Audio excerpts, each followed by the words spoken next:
This is Nightline and I am Nadia. Azmi. News making the headlines.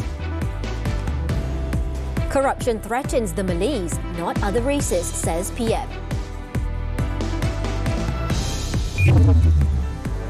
And no need to declare food emergency yet, only some states affected, says Ahmad Zahid.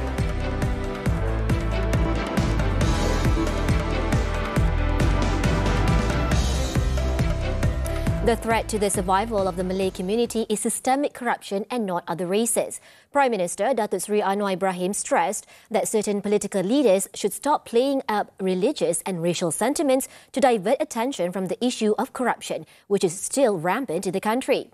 He added that any individuals who continue to harp on such sentiments were only doing so because they benefited from corrupt practices in order to gain power. To me, is completely irrelevant. It's a way, an attempt by political leaders to disguise and hijack the central issues of governance in this country. They go and appeal to the race, including the Malays, that their position, their power base is being challenged.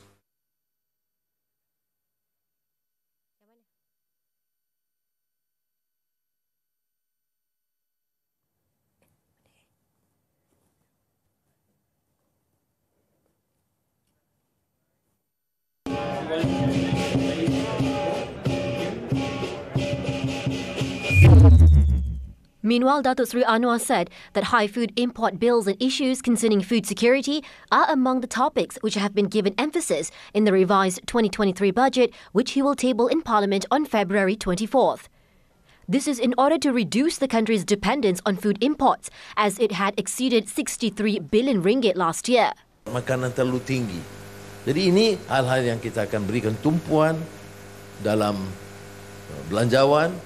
Dan saya dengan pasukan di Kementerian Kewangan telah teliti. The Prime Minister added that the budget will also focus on efforts to empower the roles of big companies as well as the small and medium industry, including by exploring new technologies and digitalization to enable them to be more competitive and create more job opportunities.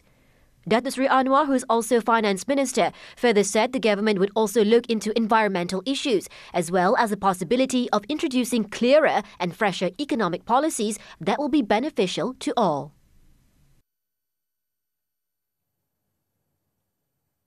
The government has no intention of declaring a food emergency for now. Deputy Prime Minister Datuk Seri Ahmad Zahid Hamidi, who is also the Central Disaster Management Committee Chairman, said this was because only several states and certain districts were currently affected by floods.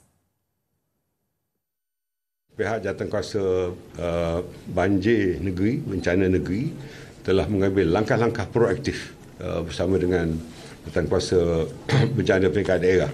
Dan bantuan-bantuan yang diberikan adalah bantuan-bantuan segera yang diberikan kepada ketua keluarga dan keluarga.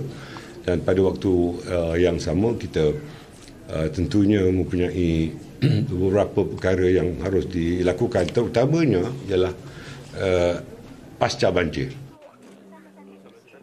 Datuk Seri Ahmad Zahid, who is also the Rural and Regional Development Minister, admitted that post-flood management would be more challenging, especially in the distribution of assistance and recovery process.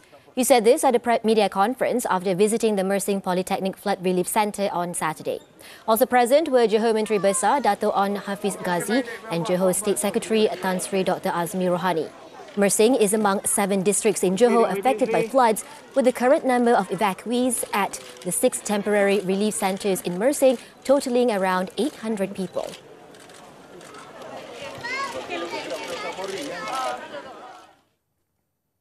Meanwhile, the number of flood evacuees in Johor continues to rise on Saturday, while the situation in Sabah is improving and remains unchanged in Pahang. Currently, around 4,300 people have been evacuated to temporary relief centres in all 3 flood-affected states. According to the Info Bencana JKM portal, the number of evacuees in Johor has increased to 2,270 people from 2,216 people. The State Disaster Management Committee Secretariat said that the evacuees are being housed in 30 relief centres in 6 districts. In Sabah, the number of flood victims was recorded as 1,723 victims placed in 10 temporary evacuation centres compared to 2,639 victims recorded at 4 p.m. Meanwhile, in Pahang, the number of flood victims in Rompin on Saturday night remains at 314 people placed at 3 relief centres.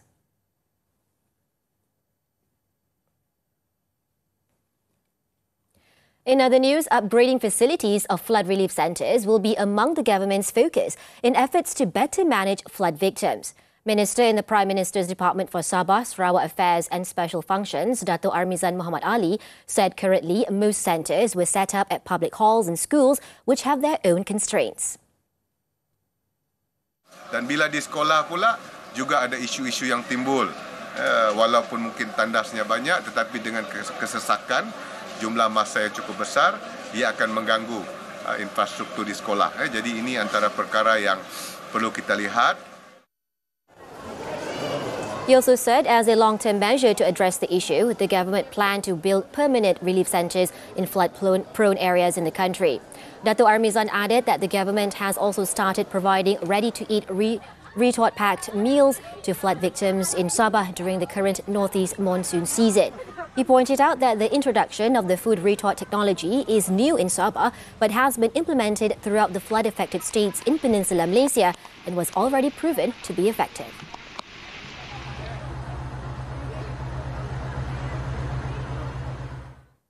The Local Government Development Ministry KPKT will scrutinise every sick and abandoned housing project nationwide. Its Minister Nga Kor Ming said the ministry has already established a special task force to ensure the problematic sick projects can be revived. Pasukan khas tersebut, Special Task Force, telah pun menubuhkan war room untuk monitor projek-projek sakit dan terbengkalai, dan kami akan mengambil langkah-langkah dan inisiatif untuk memastikan projek-projek yang sakit itu kita akan cuba nak selamatkan untuk memastikan kebajikan dan hak-hak pembeli rumah dijamin dan dijaga. Nga said this at a press conference at the handover of keys of Kepayang Ipoh residency units on Saturday. He also said KPKT has detected as many as 550 sick and abandoned projects across the country thus far and were in the process of identifying problems with developers and contractors. He added that his ministry aims to complete nearly 5,000 units of affordable housing in several states within the first 100 days of the new unity government's administration. Nga, who is also the Kepayang Assemblyman, said the Kepayang Ipoh residency, which consists of 252 apartment units, is one of the sick projects that has been successfully revived and completed in Perak. To date, there are more than 90 affordable housing projects covering 40,000 housing units in the state.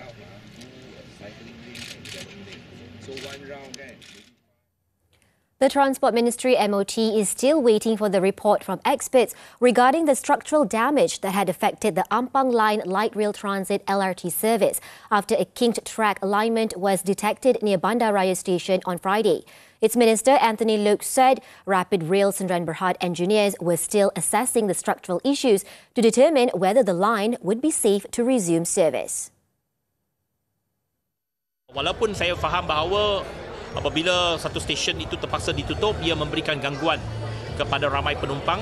Tetapi saya juga berharap penumpang-penumpang memahami bahawa keadaan itu bukan sesuatu yang kita nak tutup.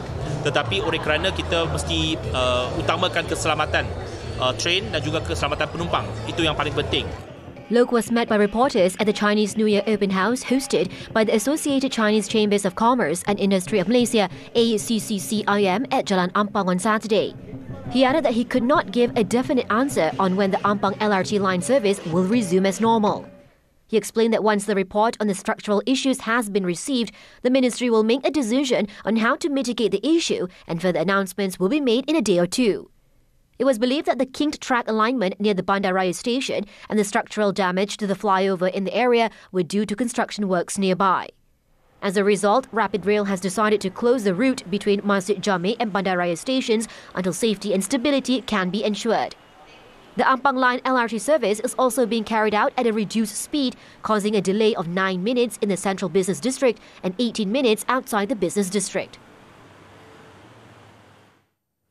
The Education Ministry MOE is making efforts to fill 50% of the estimated 3,000 vacancies for teachers in Sarawak by March. Its Minister Fadli Nasidik said the effort was her ministry's initial step to solve the issue of teacher shortage in the state.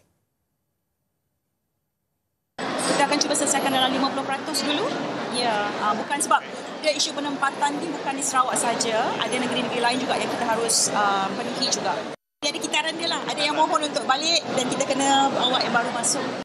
Fadlina said this after visiting Sekolah Menengah Kebangsaan SMK Batu Kawah Kuching on Saturday. She expressed confidence that a solution can be reached even though the policy of 90-10 ratio of Sarawak teachers and non-Sarawak teachers is still being used for the state. She also said in addition to the teacher shortage, the issue of facilities, including upgrading dilapidated schools in Sarawak, was also top on her ministry's agenda.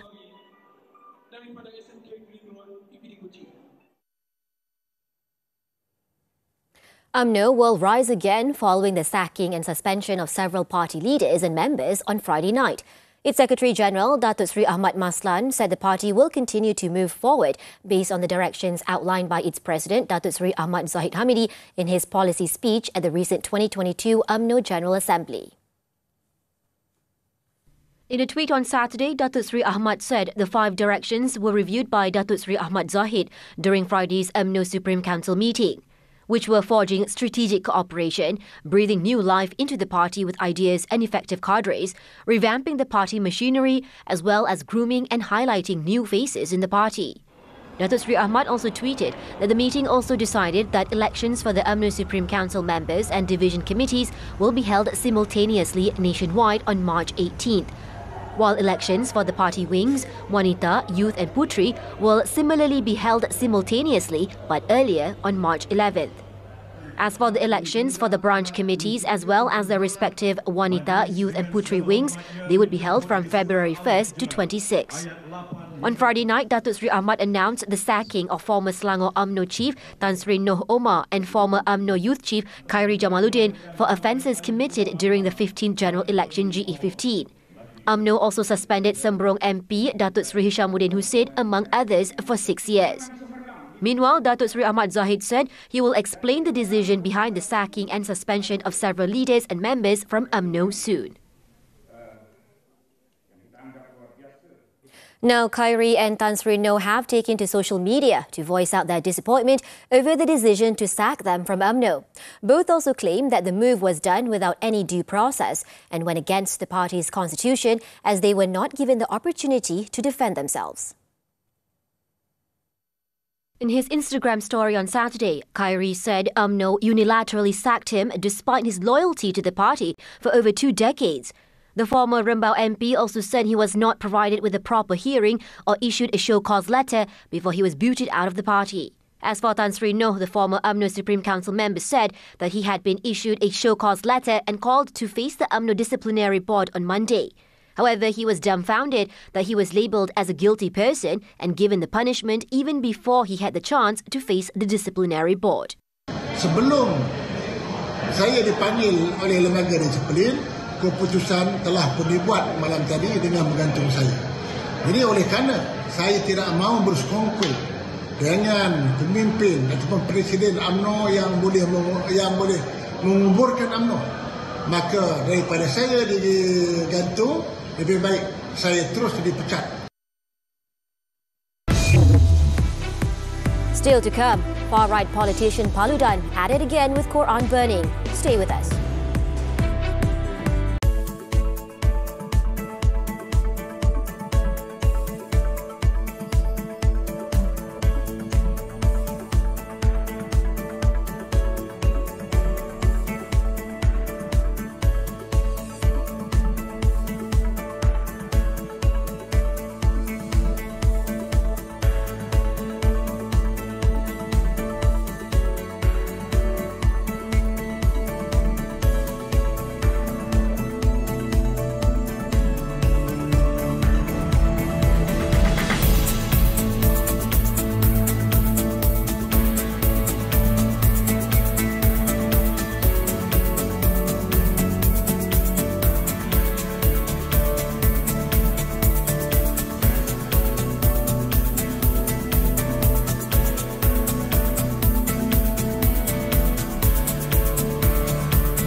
Welcome back.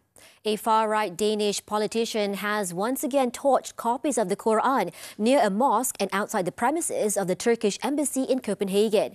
According to reports, Rasmus Paludan, under police protection while burning the Quran, tried to provoke Muslims leaving the Friday prayer by insulting the Prophet Muhammad, but the worshippers acted calmly and moved away from the place. During the incident, police also took strict security measures in the vicinity of the mosque and closed the street to traffic. Paludan, known for his anti-Islam extremism, staged a similar stunt on January 21st, saying he would burn the Quran every Friday until Sweden is included in the NATO alliance. This after Turkish President Recep Tayyip Erdogan said Sweden could no longer count on Ankara's support in its NATO membership file. Turkey pointed out that Sweden's failure to prevent the despicable act that was committed in Denmark this time after Sweden and the Netherlands, despite all Istanbul's warnings, is a cause for concern in terms of exposing the dangerous dimensions that religious intolerance and hatred have reached in Europe by exploiting the so-called atmosphere of freedom.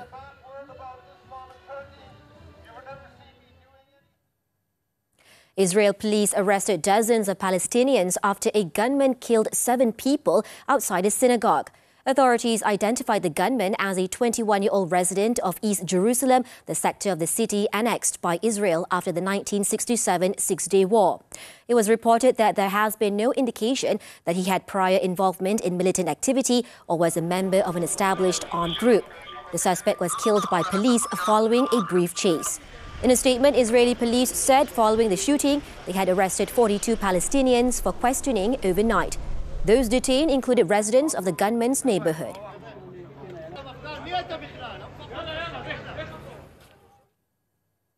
In New Zealand, record levels of torrential rain in Auckland has left at least 3 people dead, with 1 person missing after flooding devastated the country's largest city.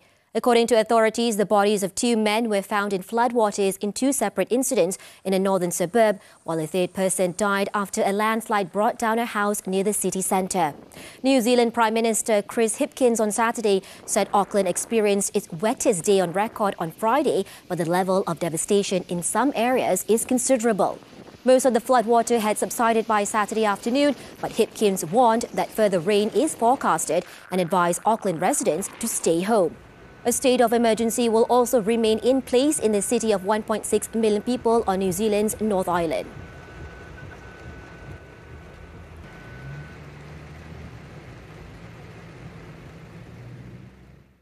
Two Indian Air Force fighter jets crashed on Saturday following an apparent mid-air collision, killing 1 pilot and injuring 2 others in south of the capital, New Delhi.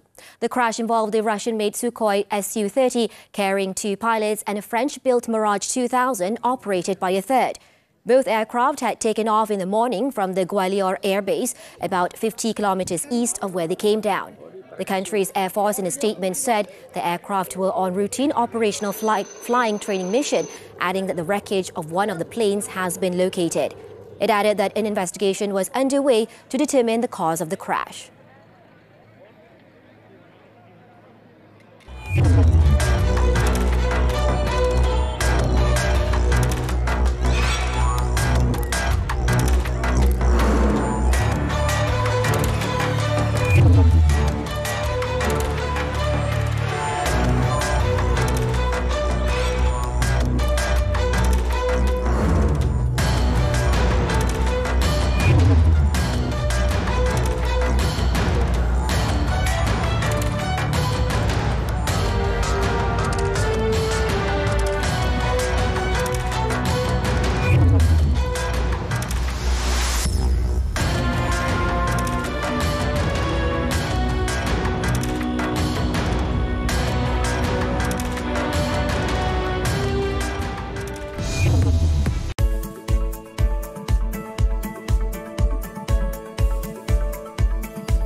Welcome back. On to sports.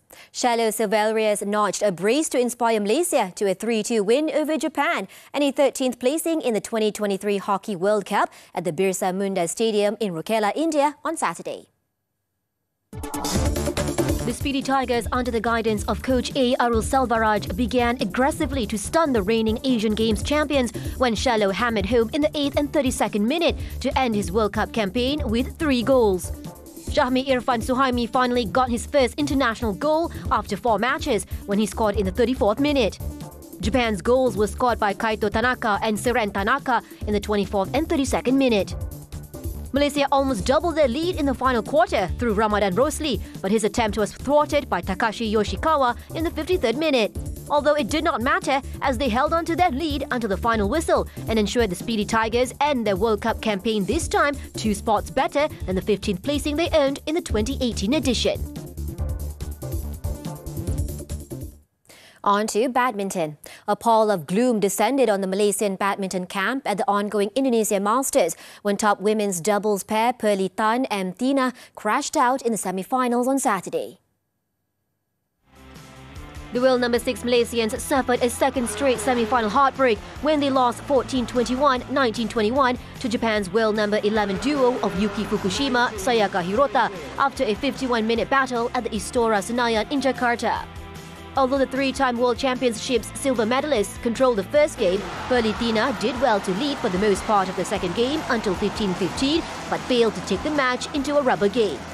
The 6-seeded Pearly Tina had earlier downed China's Li Wen-mei, Liu Xuanchuan 21-10, 21-12 in the quarterfinals.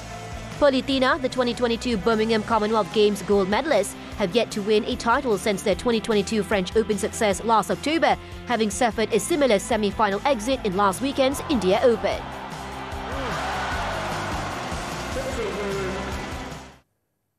In tennis, Aryna Sabalenka bludgeoned her way to a maiden Grand Slam title at the Australian Open with a 4-6, 6-3, 6-4 win over Kazakh's 22nd seed Elena Rybakina on Saturday, in a thrilling final between 2 of the most exciting power hitters in the women's game. An 11th straight win of the year also means the Belarusian will return to a career-high ranking of number 2 behind Iga Swiatek, reaping the rewards of her improved mental stability and service to emerge as a genuine threat in big tournaments.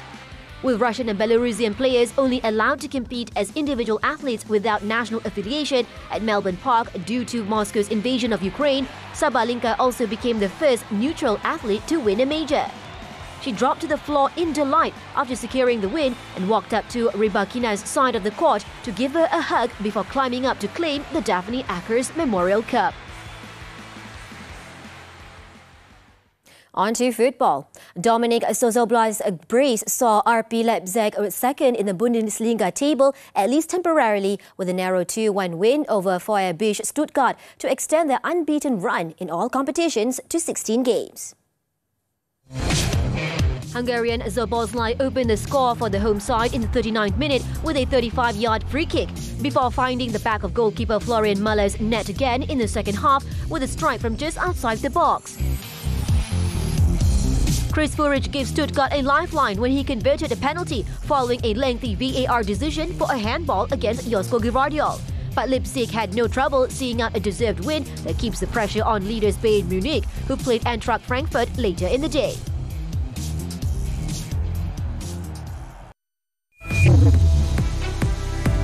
King Queen attend first ever MAIWP Carnival 2023. More from the local front when we come back.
Welcome back.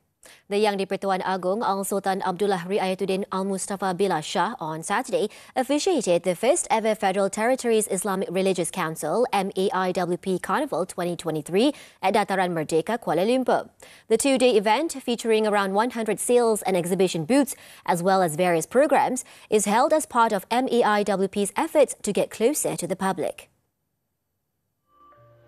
At the carnival, Al-Sultan Abdullah, who was accompanied by Raja Permaisuri Agong Tunku Hajah Azizah Aminah Maimunah Iskandaria, also presented the MAIWP Entrepreneur Icon Award to Robiatul Adawiyah Ibrahim, the founder of the Rabi brand, which sells desserts including its famous durian crepes. Also receiving recognition at the event was a senior lecturer at Universiti Malaya's Department of Chemistry, Dr. Muhammad Amirullah Sahudin, who received the MAIWP Education Icon Award. The award recipients each received a certificate of appreciation, a plaque and 3,000 ringgit. Both the King and Queen also spent some time visiting the booths and mingling with visitors at the inaugural event. Also present were Deputy Prime Minister Datuk Seri Ahmad Zahid Amidi, Minister in the Prime Minister's Department for Religious Affairs Datuk Dr. Muhammad Naim Mokhtar, and MAIWP Chairman Tan Sri Dr. Muhammad Daud Bakar.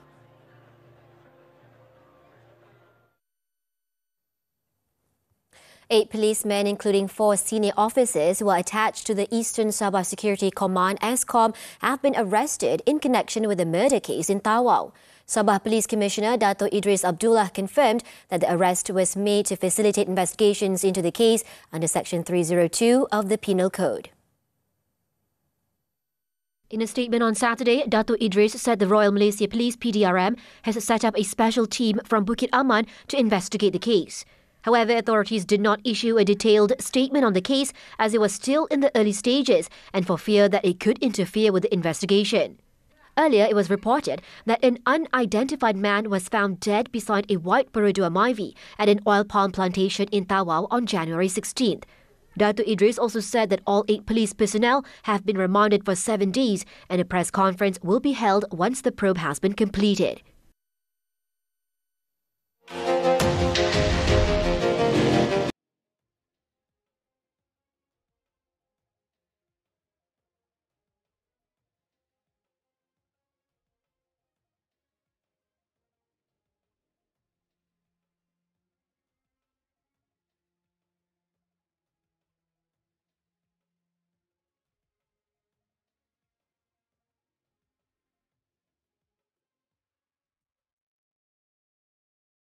Wrap up Nightline this time around, let's take a look at Bangkok's newest art space and creative landmark, the Metro Art Project, which is the country's first exhibition in a subway station.